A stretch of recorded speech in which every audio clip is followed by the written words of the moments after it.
Yes I may, yes I may, yes I may, yes I may Real King Mr. Kingpin IOTX. Big up to Fury God Apusta. Yes I may.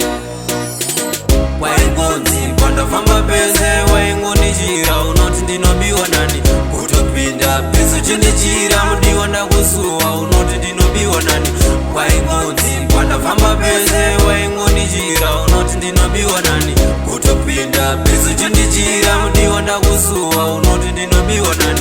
Sometimes ruda runarwadza utiti wandisiya kumwe wandonyenga ndinenge ndichida kunzwa kwauri sefi here ndikangonzwa moyo watofara andidi uite zvekutiva vasikana vakawanda tatendozviziva iwewe ndiwe wandakada handidi utirase mumoyo wakazara.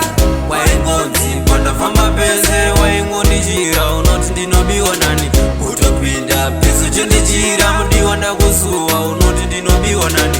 Waingonzi pandafamba pese waingondichira unoti ndinobiwa nani kutopinda peso chendichira mudiwa ndakusuwa unoti ndinobiwa nani. Saka rudo rwedu pepi ruri sefi sandichira nini mumoyo ndakaholda kwandiri pepi ini uri muneti handibokurasa mumoyo ndokudisisa patakatanga isu tichitotamba vazhinji vakashora nhasi vakushamba lavu yedu kumberi tichienda madinga tichiponda isu tichitoenda. Waingonzi pandafamba pese waingondichira unoti ndinobiwa nani kutopinda peso chendichira mudiwa ndakusuwa unoti ndinobiwa nani. Waingonzi pandafamba pese waingondichira unoti ndinobiwa nani kutopinda peso chendichira mudiwa ndakusuwa unoti ndinobiwa nani. Sometimes rudo runorwadza utiti wandisiya kumwe wandonyenga ndinenge ndichida kunzwa kwauri sefi here ndikangonzwa moyo watofara andidi uite zvekutiva vasikana vakawanda tatendozviziva iwewe ndiwe wandakada handidi utirase mumoyo wakazara. Waingonzi pandafamba pese waingondichira unoti ndinobiwa nani kutopinda peso chendichira mudiwa ndakusuwa unoti ndinobiwa nani. Waingonzi pandafamba pese waingondichira unoti ndinobiwa nani kutopinda peso chendichira mudiwa ndakusuwa unoti ndinobiwa nani.